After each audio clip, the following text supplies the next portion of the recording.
So in this video, I want to talk about something that I found quite interesting for myself specifically, and that is that every time I started something new, I would buy a new notebook, like new school year, new academic year. Like this new notebook for me symbolized this space of new beginning, new opportunities, and so on. And before I started my PhD, of course, I bought a new notebook and I said everything that is going to happen in my research, in my PhD, I'm going to take note of in this notebook, and it's going to be like my place where everything is going to be organized, everything is going to be structured, so I will know exactly what is it that I did, when, and how.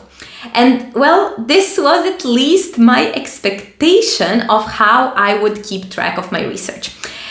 And now it's the reality. Like the reality was that research per se becomes quite messy very, very fast. Which means that it's not this linear progress that someone would imagine. Like you test a hypothesis and then you accept the hypothesis and then you do this and do the other thing and so on. No. It's very messy. Like you try one thing, it fails. You try another thing, it fails. Another thing, it fails. And another thing works. So you open another question and you answer that and so on. And that thing, keeping track of that process is quite of a mess. And I can guarantee it's not a trivial thing at all. Fast forward, I would say 3 months into my PhD, I had some things written in my notebook, like I remember the new notebook that I bought, some things documented in my code, some things documented in a Google Drive with our collaborators, some things written, scribbled down in some paper, random papers that I had, like notes on papers that I was reading and so on.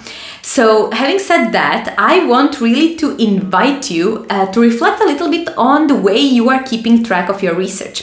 Because this not keeping track of your research correctly is going to backfire at you at some point, because whether it is when you are going to start writing your paper, start writing your thesis, or just had to summarize something for a conference, you will see that it's very, very important to make sure that this space that you create for your research to be written, it's very important. And not only it's very important, but we are never taught how to do that. At least I didn't receive any formal education or course that could allow me to have sense of how my research should be documented. Of course, everyone tells you that you should keep track of everything that you do, but how do you do that? Like literally, that's the thing that no one answers. Like people say you should keep track of everything. Of course I should, but hey, can someone tell me how am I even going to keep track of every single thing that I do when 99% of the things fail, and I have this 1% of things that works, and then I forget what I did, and then I try to do it again, and so on.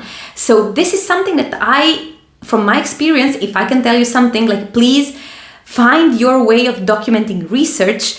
And if you do not know where to start from, like for example, if you're in this situation that you are about to write a paper, or you have to start writing your thesis, which if that's the case, congratulations, you're almost there. And you're like, okay, I have a bunch of mess and I don't know where to even start from and how to put it all together. I'm not quite sure what are the things that I found during the process and how can I put it in something that makes sense. I want to tell you that this is exactly what I help PhDs, researchers, and STEM professionals do.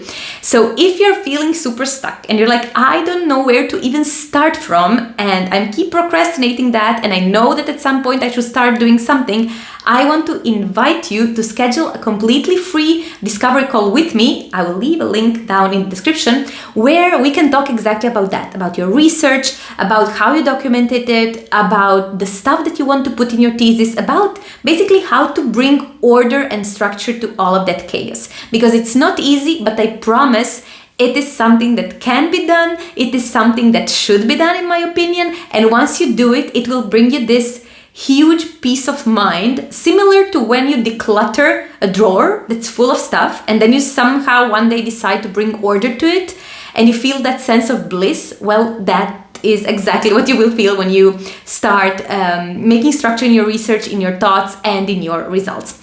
Having said that, I hope that you found this video useful, and as always, see you in the next few days with another video. Bye bye.